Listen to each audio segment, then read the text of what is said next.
여러분 안녕하세요. 찾아가는 새벽기도 시카고 한인제일 연합감리교회 조선영 목사입니다. 오늘도 변함없는 주님의 은혜와 평강이 저와 여러분의 삶의 종일 풍성하기를 기도합니다. 오늘 말씀은 누가복음 6장 1절에서 10절까지 말씀입니다. 안식일에 예수께서 밀밭 사이로 지나가실새 제자들이 이삭을 잘라 손으로 비비어 먹으니 어떤 바리새인이 말하되 어찌하여 안식일에 하지 못할 일을 하느냐. 예수께서 대답하여 이르시되 다윗이 자기 및 자기와 함께한 자들이 시장할 때 한 일을 읽지 못하였느냐. 그가 하나님의 전에 들어가서 다만 제사장 외에는 먹어서는 안 되는 진설병을 먹고 함께한 자들에게도 주지 아니하였느냐. 또 이르되 인자는 안식일의 주인이니라 하시더라.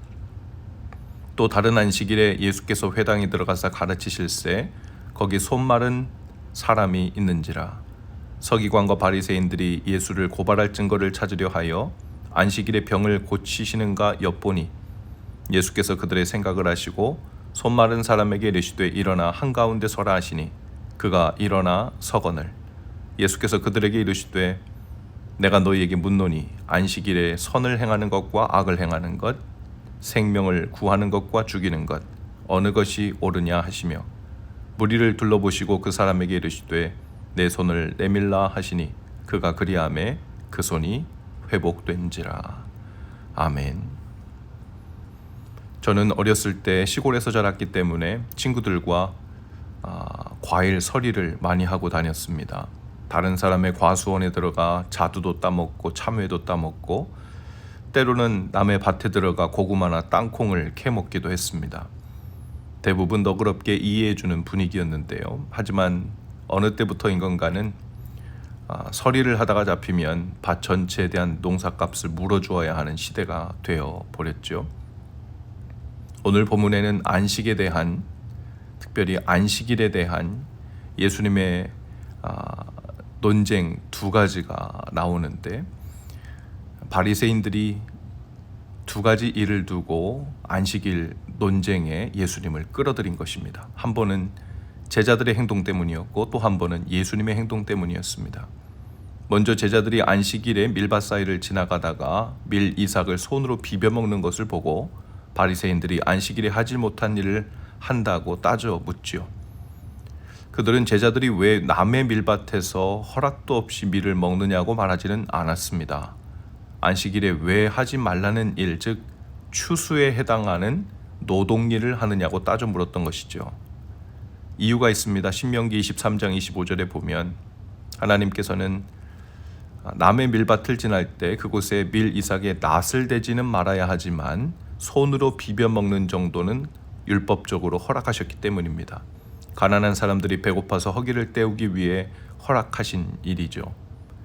하지만 바리새인들은 제자들이 손으로 밀 이삭을 비벼 입에 털어넣은 것도 엄밀히 보면 작은 타작 행위, 노동 행위가 아니냐 하면서 시비를 걸었던 것이죠. 그리고 실제로 엄밀히 말하면 일이라고 할 수 있습니다. 하지만 배고픈 사람이 밀이삭 조금을 비벼서 입에도 넣지 못하게 하는 것에만 관심이 있고 그들이 얼마나 배가 고픈지 그 배고픔을 해결해 주는 것에는 관심 없는 바리새인들은 이웃에게 자비를 베푸는 일, 긍휼을 베풀라고 한 더 중요한 계명은 생각지 않고 있었습니다. 거기에 예수님은 안식일의 주인이라는 것도 말씀하시죠. 또 한 번은 바리새인들이 예수님의 행동을 문제 삼습니다.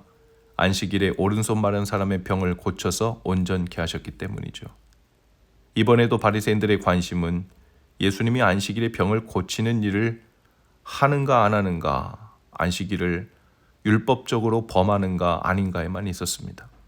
손 마른 사람을 고치시는 예수님은 도대체 누구신가? 어떻게 그 불치병을 고칠 수 있는가에 대해서는 알고 싶어 하지 않았죠. 병을 고침받는 사람이 평생 매여 있던 고통에서 벗어난 것에 대해서는 관심이 없었습니다. 그리고 9절에 이렇게 예수께서 물으십니다. 내가 너희에게 묻노니 안식일에 선을 행하는 것과 악을 행하는 것, 생명을 구하는 것과 죽이는 것 어느 것이 옳으냐? 바리새인들은 안식일 법을 생각할 때 그저 문자 그대로 지키는가 아닌가 하는 것에만 관심이 있었지 그 안식일을 지키는 일을 통해 이루려는 더 중요한 법, 즉 안식일에 선을 행하는 것, 안식일에 생명을 살리는 것에는 관심이 없었습니다. 더 중요한 일은 그냥 패스해버리고 덜 중요한 디테일에만 빠져서 오히려 안식일을 주신 더 중요하고 본질적인 목적과 이유를 놓치는 어리석음 가운데 있었죠.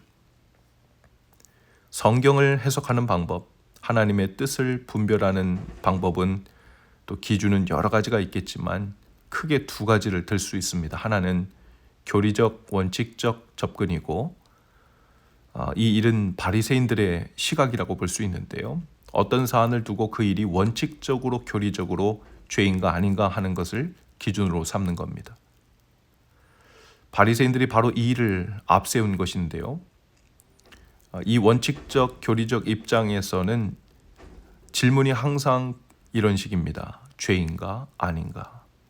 또 하나는 목양적 접근입니다.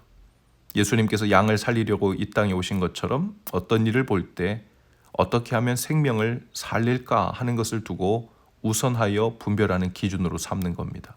예수님이 그렇게 하셨죠.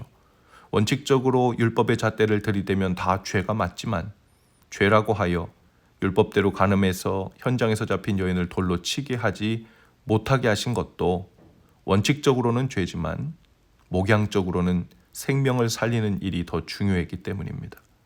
죄가 아니라서가 아니라 목양적 접근, 즉 예수님이 이 땅에 오신 이유가 바로 그것이기 때문이죠. 예수님께서 하늘 보좌에 앉으셔서 죄인들을 원칙대로 다 심판하지 않으시고 성육신하여 자기 생명을 내어주심으로 구원하러 오신 일이 바로 목양적 사건입니다. 요한복음 3장 17절의 말씀처럼 인자가 온 것은 심판하러 온 것이 아니라 양을 구원하여 살리려고 오셨기 때문입니다. 이에 대한 대표적인 예로서 이혼은 죄인가 아닌가에 대한 질문을 예수님이 받으시고 대답을 하십니다. 원칙적으로는 교리적으로는 하나님이 하나 되게 하신 것을 사람이 나누지 못한다 이렇게 말씀하시면서 어떤 상황 어떤 이유를 불문하고 이혼은 하나님의 뜻도 아니고 다 죄라고 하십니다. 불가하다고 하십니다. 하지만 사람의 완악함 때문에 모세 율법을 통해 이혼 증서를 써주고 이혼을 허락한 예도 있다 하십니다. 즉 원칙적으로는 모든 이혼은 하나님의 뜻이 아니라는 점에서 죄지만 평생 볼모로 잡혀있는 여인들을 살리시려고 또 악한 남편들에게서 구원하시려고 살 길을 내어주시려고 모세에게 차선책의 율법을 만들어 예외적으로 이혼이 가능하도록 하셨다는 것이죠.